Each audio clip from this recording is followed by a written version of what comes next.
ba? Yung team is that's the most advanced, no? The sinking. English ko na lang para maintindihan si Bot. Sinking. Now, the sinking in a way, it's easy to because sinking is merely what? In internal, it's rooting. It's using gravity. Okay. Right? Now, ang force is not physical, but mostly mind. Right? So Intention. Intention. So when you're doing the sinking, right?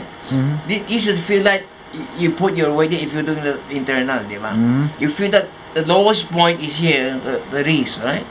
So you feel that you're sitting on your wrist. So when the sinking is there, when I test you, it should be very, very heavy, right?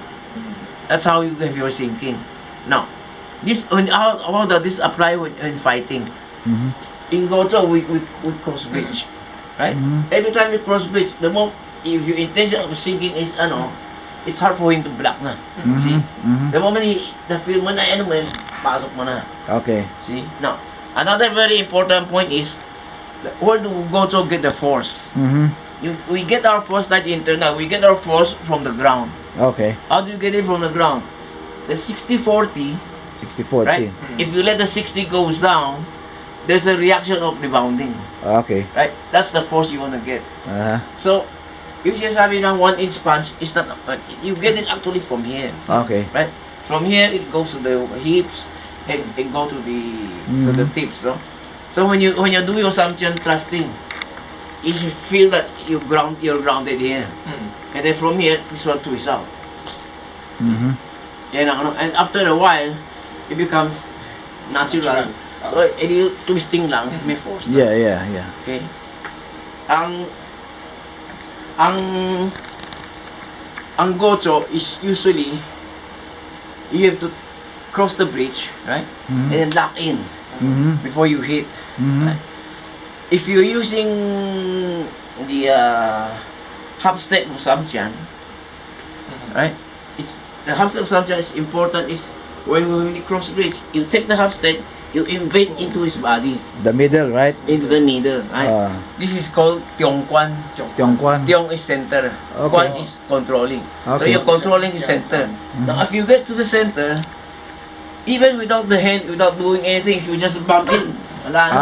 Okay. Right? Yeah. Now, in Ngo Cho, yun ang sinabi tangkahong every time we use a two-hand technique, that's the last technique. Right? So if I could be using this. Boom. Right? I could be using Popeye. I could be using Sangkyakon.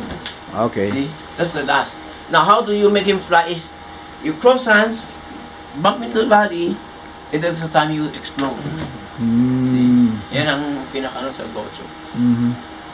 And, ang venture technique in Ngo Cho is Kim Tio Kai lang.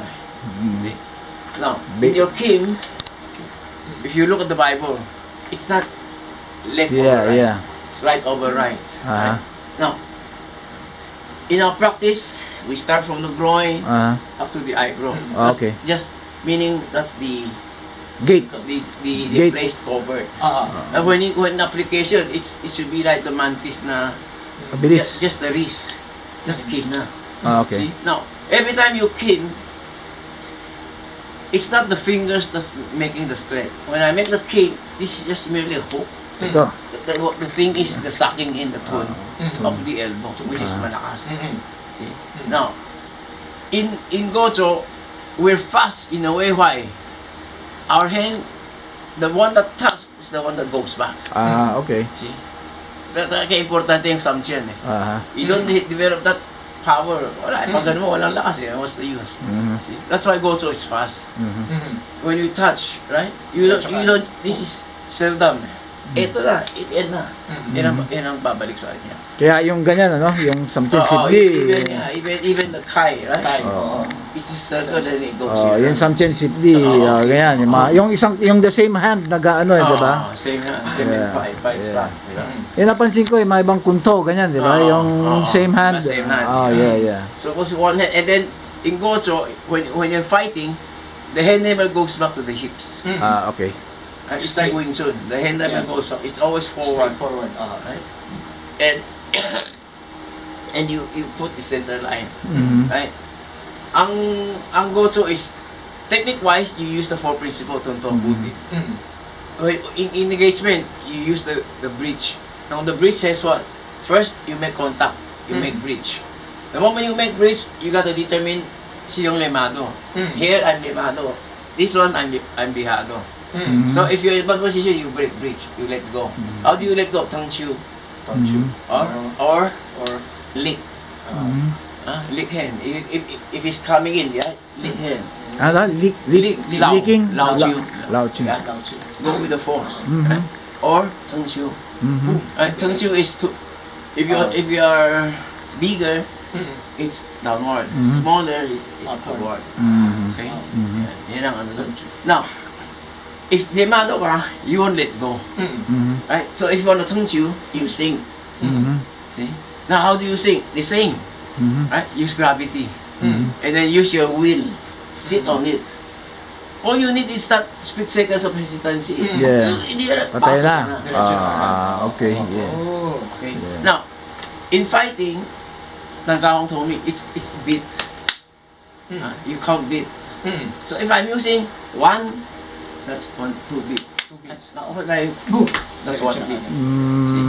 The moment you touch, and you feel that you overpowered him, you sing him, you don't stop na. It's just only one motion, you got to him. And then, ang importante, you don't use force pa when you got to him. Right? If it's the most is if you could use the half step and the hand. Okay. Lipat yan. Yung body mo. Lipat yan. Yeah. So when you touch hand, wala nang sparring. Isa shingi. Pang! Lipat. Kaya sabi ng tao sa akin, Alex, there's no sparring mo. So, hindi ko maintindihan eh. Yung sparring yung 1-2, balik, 1-2. That's play. Yeah. When you touch hand, he flies. Yeah. How could he block? Yeah. That's why they say Ngo Cho, you cannot fight the Ngo Cho guy. When yung mga iba-iba yan, that's only for going in. Yeah. Iba-ibang technique, iba-ibang ways to, but See? only 1, 2, 3, diba? But the moment he comes in, puta, patay na. Right? Now, there's so many ways of controlling the center. Yung kwan, no? This is Tiong Kwan. This is called Gua Kwan. Kwan.